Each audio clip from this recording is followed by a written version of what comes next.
No तर आता आपण बघणार आहोत आणि ऐकणार आहोत गोष्ट टोळीतील माकडं आणि तळ्यातील राक्षस. एकदा एक लाल माकडांची टोळी एका जंगलात राहत होती. ते जंगल खूप घनदाट आणि एकदम हिरवगार होतं.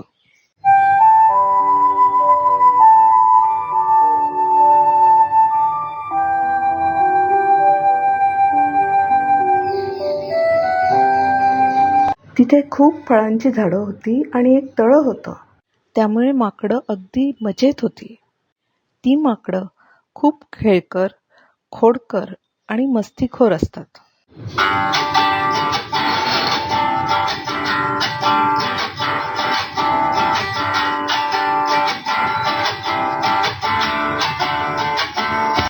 एका झाडावरून दुसऱ्या झाडावर उड्या मारणे आणि मनसोक्त खेळणे, खोड्या काढणे, फळं खाणे ह्याच्यामध्ये त्यांचा वेळ अगदी मजेत जात होता.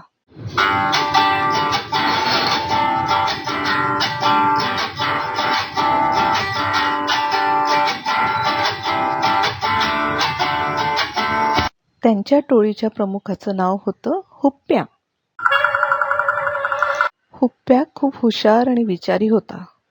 प्रत्येक संकटामध्ये तो आपल्या टोळीचं रक्षण करायचा. त्यामुळे टोळीतील माकडांचा त्याच्यावर खूप विश्वास होता आणि ती माकडं त्याचे सगळे आदेश पाळायचे.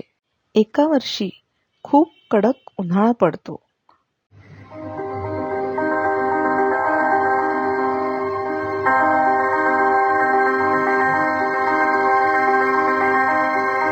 जंगलातील झाडं हळूहळू सुकू लागतात. तसेच जंगलातलं पाण्याचं तळं देखील आटतं. हुप्प्या खूप चिंताग्रस्त होतो. एक दिवस तो त्याच्या टोळीतील सगळ्या माकडांना बोलवतो आणि चिंता व्यक्त करतो. हुप्प्या म्हणतो, ह्या वर्षी खूप कडक उन्हाळा आहे. जंगलातील सगळी झाडं सुकतायत आणि त्यावर खूप फळं देखील नाही आहेत. इथल्या तळ्यातील पाणी देखील आटलेलं आहे. त्यामुळे मला असं वाटतं की आता आपण हे जंगल सोडून दुसऱ्या जंगलात जायला पाहिजे. माकडं एकमेकाकडे बघून कुजबुजायला लागतात. सगळी माकडं हुप्प्याच्या विचारांशी सहमत होतात आणि म्हणतात, हो नक्कीच. ह्या माकडांच्या टोळीमध्ये 2 हुशार माकडं असतात. एकाचं नाव असतं गप्पू आणि दुसऱ्याचं नाव असतं टप्पू. हुप्प्या गप्पू आणि टप्पूला विचारतो, गप्पू आणि टप्पू, हे जंगल सोडून आपण दुसऱ्या जंगलात वास्तव्यासाठी जावं, यावर तुमचं काय मत आहे? गप्पू आणि टप्पू लगेच उत्तर देतात, हो दादा, आपण हे जंगल आता लवकरच सोडलं पाहिजे आणि त्यासाठी नवीन जंगल शोधायला हवं. सगळ्यांशी विचार विनिमय करून हुप्प्या आणि त्याच्या टोळीतील माकडं ते जंगल सोडून जाण्याचा निर्णय घेतात. म्हणून हुप्प्या गप्पू आणि टप्पूला त्यांच्या वास्तव्यासाठी योग्य जागा बघण्यास पाठवतो. ही माकडं त्यांच्या टोळीच्या वास्तव्यासाठी सर्व दिशांना इकडे तिकडे शोधाशोध करतात.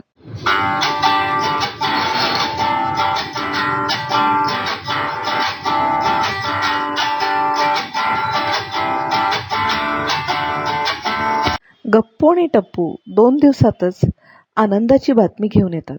गप्पू आणि टप्पू हुप्प्याला म्हणतात, हुप्प्या दादा, या 2 डोंगरांच्या पलीकडे एक मोठं हिरवगार जंगल आहे. तिथे भरपूर फळांची झाडं आहेत आणि मोठं तळं देखील आहे. तर तिथे आपण जाऊ शकतो. हुप्प्या म्हणतो, शाब्बास गप्पू आणि टप्पू, मग आपण सगळे उद्या सकाळी लवकरच निघूयात.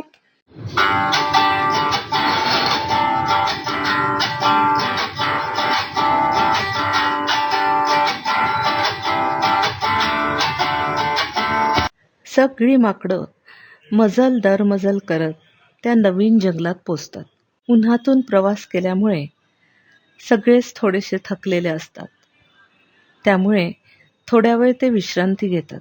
हे नवीन जंगल एकदम हिरवगार आणि घनदाट असतं. त्यामुळे सगळे खूप खुश होतात.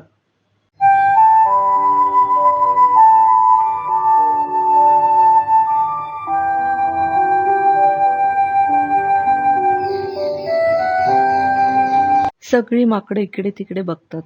तेव्हा त्यांच्या लक्षात येतं की ह्या जंगलात खूप फळांची झाडं आहे, त्यामुळे आपली मज्जाच मजा. थोड्या वेळाने ते पाणी पिण्यासाठी तळ्याजवळ जातात. तळ्याचं पाणी एकदम स्वच्छ आणि निर्मळ असतं आणि ते दुरून फिकट निळ्या रंगाचं सुंदर दिसतं. त्याच्या आजूबाजूला खूप बांबूची झाडं असतात. एवढं सुंदर हिरवगार जंगल असून सुद्धा तिथे इतर कोणतेही प्राणी नसतात. तिथे एक विचित्र शांतता असते.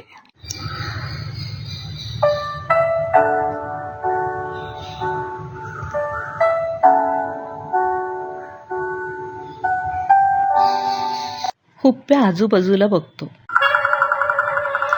हुप्प्या आपल्या टोळीतल्या माकडांना म्हणतो, कृपया लगेचच कोणीही या तळ्याचं पाणी प्यायला जाऊ नका. आपण सगळेजण इथेच शांतपणे बसूया. इथे नक्की काय गूढ आहे हे पाहण्यासाठी सगळेजण शांत बसतात.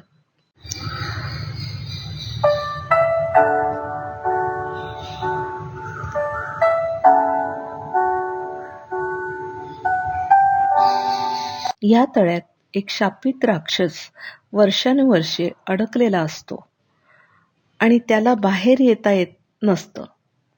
जर ह्या तळ्यातील पाणी पशुप्राणी समाधानाने पिऊ शकले तरच तो शापमुक्त होऊ शकतो.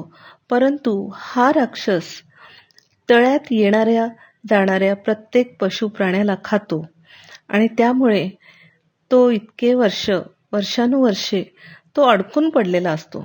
माकडांना तहान तर खूप लागलेली असते, पण हुप्प्याच्या आदेशामुळे कोणीच पाणी प्यायला जात नाही. एक खोडकर माकड तळ्यात सहजच एक फळ फेकतो.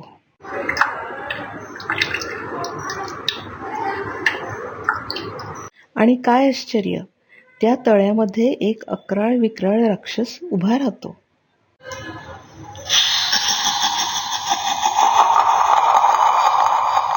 माकडाने फेकलेलं ते फळ झेलतो आणि लगेच खातो.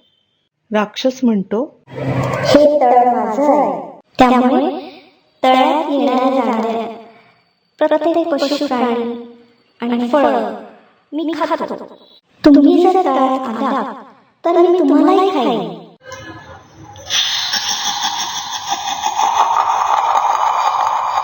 असं म्हणून तो राक्षस पाण्यात जातो. हुप्प्या, गप्पू, टप्पू आता सर्वांना कसं पाणी पिता येईल याचा विचार करू लागतात. गप्पू आजूबाजूला बघतो आणि त्याला खूप बांबूची झाडं दिसतात. गप्पू म्हणतो, आपण बांबूचा वापर करून पाणी पिता येतं का ते बघूया. टप्पू म्हणतो, ही चांगली युक्ती आहे. हुप्प्या काही माकडांना बांबू तोडून आणण्यास सांगतो.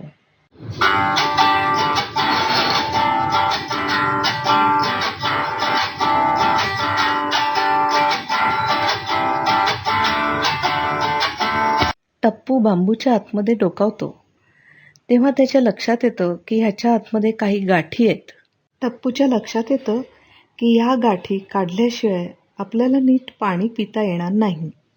टप्पू बांबूच्या आतमध्ये दुसरा बांबू घालून त्याच्यातल्या गाठी काढून टाकतो. हुप्प्या, गप्पू आणि टप्पू सगळे मिळून बांबू एकात एक घुसवून एक मोठी नळी तयार करतात. ह्या मोठ्या नळीला दुसऱ्या बांबूच्या साह्याने भोकं पाडून त्याच्यामध्ये दुसरे छोटे बांबू घुसवतात आणि दुसरे छोटे छोटे नळ तयार करतात.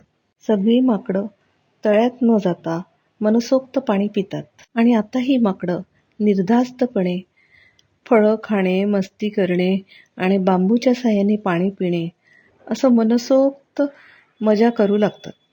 त्यामुळे तो राक्षस एक दिवस शापमुक्त होतो आणि तो जंगल सोडून कायमचा त्याच्या घरी जातो.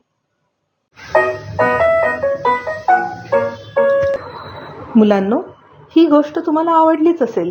हा व्हिडिओ तुम्ही लाईक करा, तुमच्या मित्रांबरोबर शेअर करा आणि अशाच नवनवीन गोष्टी आम्ही घेऊन येणार आहोत. त्यामुळे हे चॅनल जरूर सबस्क्राईब करा. मुलांनो, तुम्हाला हवे असणाऱ्या गोष्टी तुम्ही कमेंटमध्ये जरूर सुचवा आणि आम्ही त्या जरूर दाखवण्याचा प्रयत्न करू. धन्यवाद.